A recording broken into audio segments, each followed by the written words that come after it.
Assalamualaikum warahmatullahi wabarakatuh. Kembali bersama channel Dunia Para Sufi. Terima kasih kepada yang telah bergabung bersama channel kami ini. Dan kepada yang belum bergabung silahkan di like and subscribe channel Dunia Para Sufi ini. Dan jangan lupa klik tombol lonceng yang berada di bawah ini supaya bisa melihat video-video menarik lainnya. Baik pemirsa dimanapun Anda berada, khusus para murid-murid pengersa Abah Aos, kali ini sedikit mengulas tentang perjalanan pengersa Abah Aos ketika beliau menunaikan ibadah haji pada tahun 1990. Karena banyak sekali hal-hal yang di luar akal pikiran kita, dan karena itu merupakan suatu karomah-karomah dari seorang aulia Allah seperti pengersa Abah Aos. Kisah ini saya peroleh ketika saya bersohbah kepada pengersa Abah Aos pada bulan Zulhijjah. Ketika itu di madrasah pengersa Abah Aos hanya ada beberapa ikhwan, tidak kurang dari 15 orang. Dan pada waktu itu setelah saya sowan ke pengersa, saya duduk di depan pengersa sekitar berjarak 2 meter.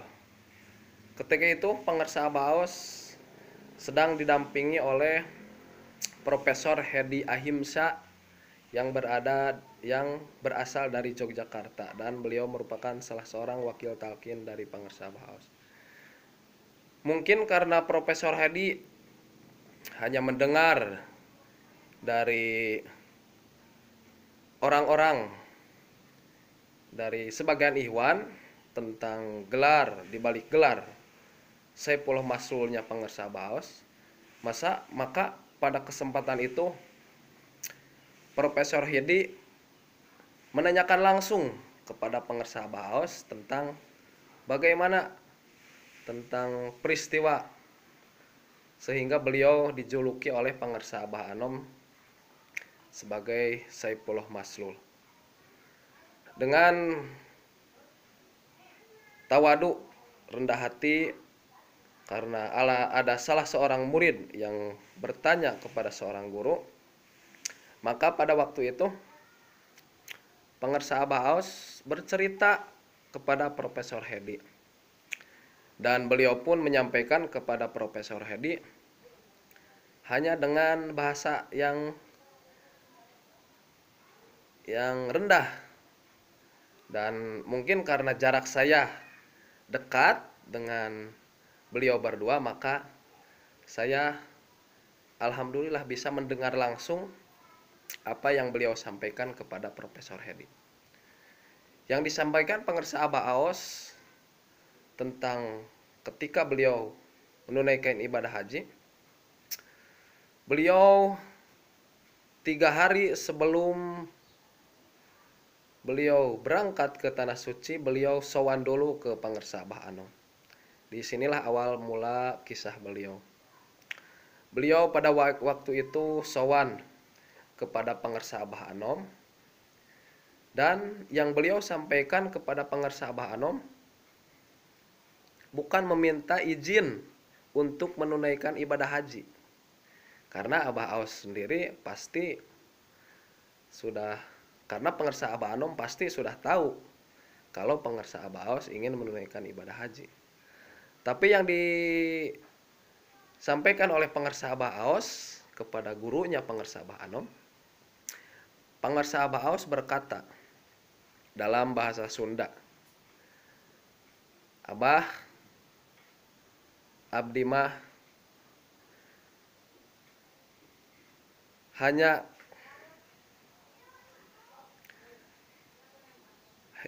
ingin ikut Abah saja." Begitu yang disampaikan oleh pengersa Abah Aos. Jadi beliau berkata kepada pengersa Abah Anom bahwa, "Abah, saya hanya ingin ikut Abah saja." Artinya beliau tidak ingin lepas dari pengersa Abah Anom.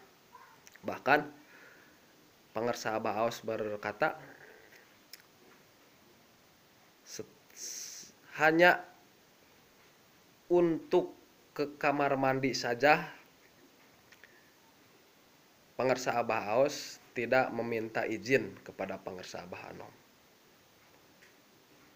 Singkat cerita, setelah pengersa Abah Aos menyampaikan perkataan tersebut kepada pengersa Abah Anom, pengersa Abah Anom hanya tertunduk tawajuh, tidak merespon apa yang disampaikan oleh pengersa Abah Aos. Begitu yang Abah Aos kisahkan. Setelah itu sekitar 5 menit pengersa Abah Aos pamit pulang, dan ketika beliau pulang, ketika masuk ke dalam mobil di kediaman pengersa Abah Aos, masih di halaman pengersa Abah Anom, ketika pengersa Abah Aos sudah di mobil, pengersa Abah Anom mengikuti pengersa Abah Aos, dan pengersa Abah Anom karena pintu mobil, jendela kaca yang di kendari pengersa Abah Aos tidak ditutup, maka pengersa Abah Anom memasukkan kepalanya ke dalam mobil. Itu yang disampaikan pengersa Abah Aos. Memasukkan kepala beliau ke dalam mobil, dan beliau berkata kepada pengersa Abah Aos,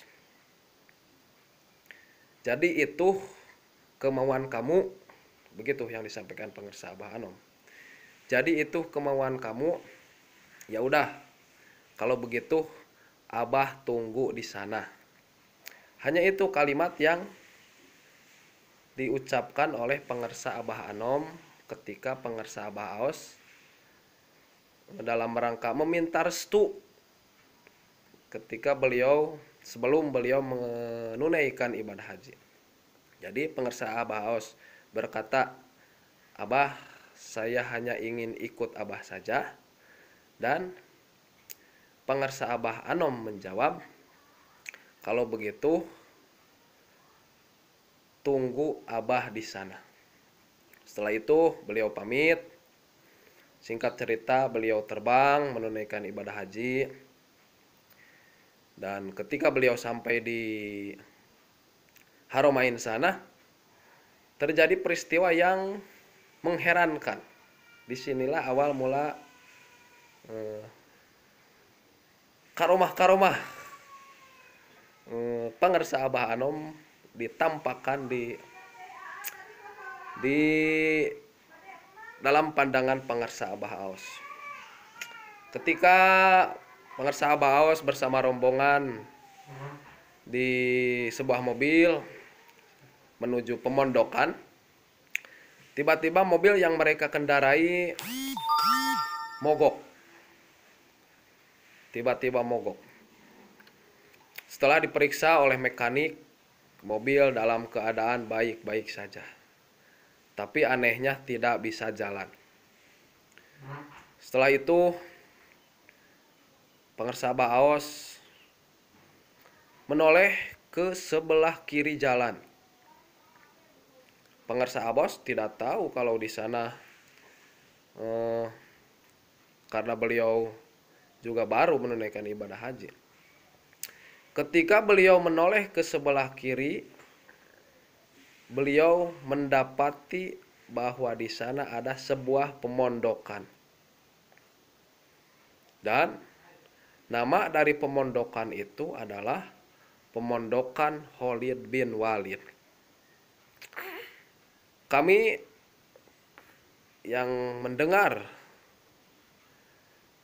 kisah dari pengersa Abah Aos bersama khususnya Profesor Hedi,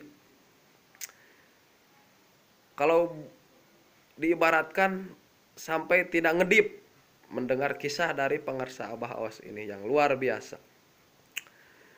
Setelah pengersa Abah Aos melihat pemondokan itu, beliau hanya senyum-senyum saja karena yakin Beliau meyakini dan pasti bahwa ini merupakan settingan atau merupakan karomah dari Pangarsa Abah Anom.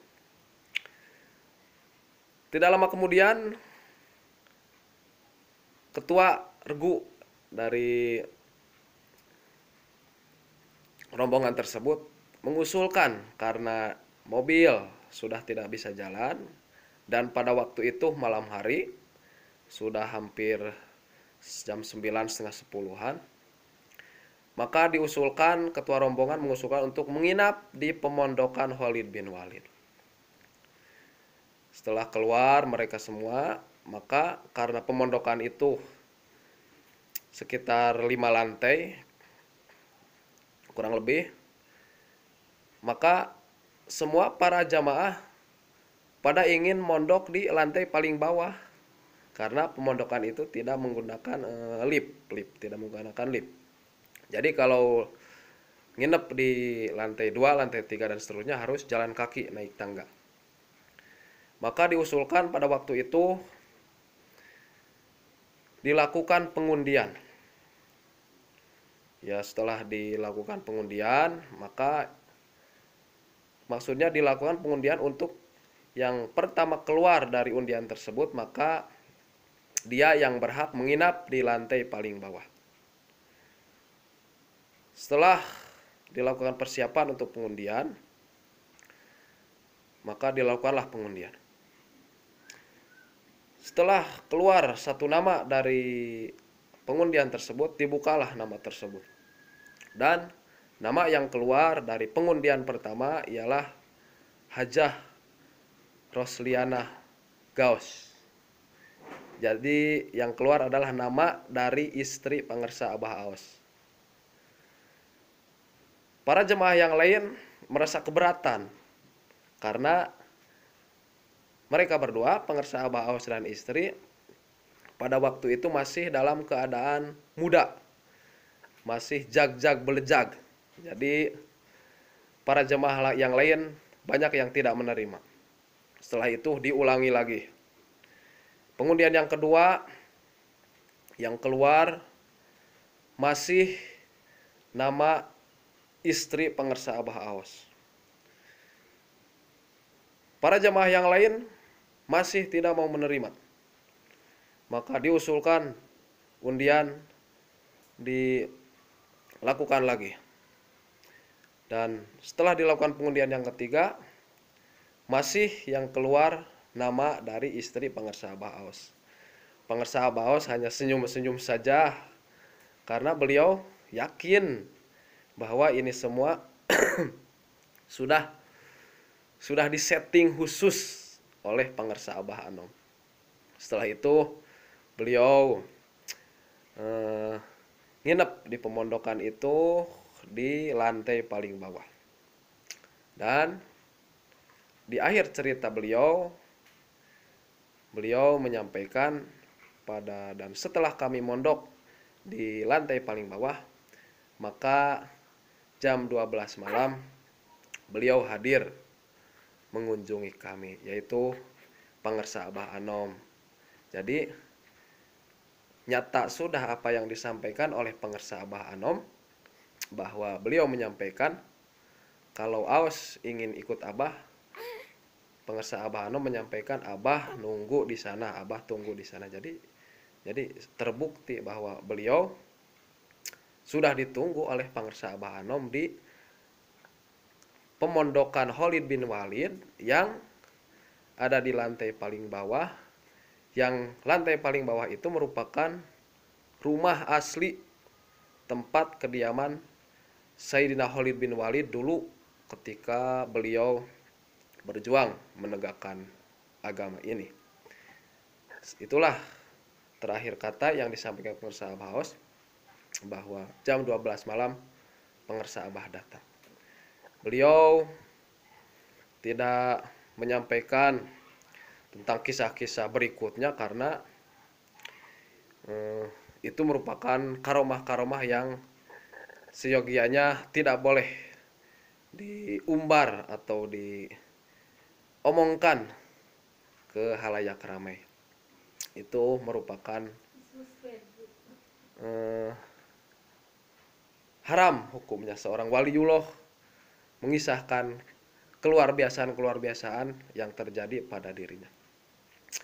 Maka setelah itu kami berasumsi, dan khususnya Profesor Hedi, bahwa disitulah, waktu itulah pengersa Abah Aos ditemui oleh Sayyidina Khalid bin Walid radhiyallahu anhu.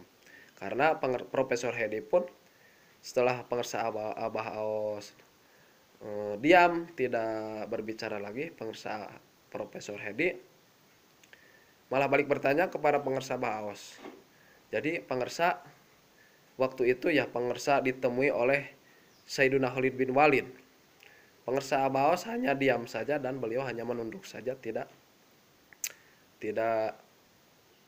merespon apa yang ditanyakan oleh Profesor Hedi, karena ya itu merupakan hal-hal yang tidak boleh diumbar atau dibicarakan.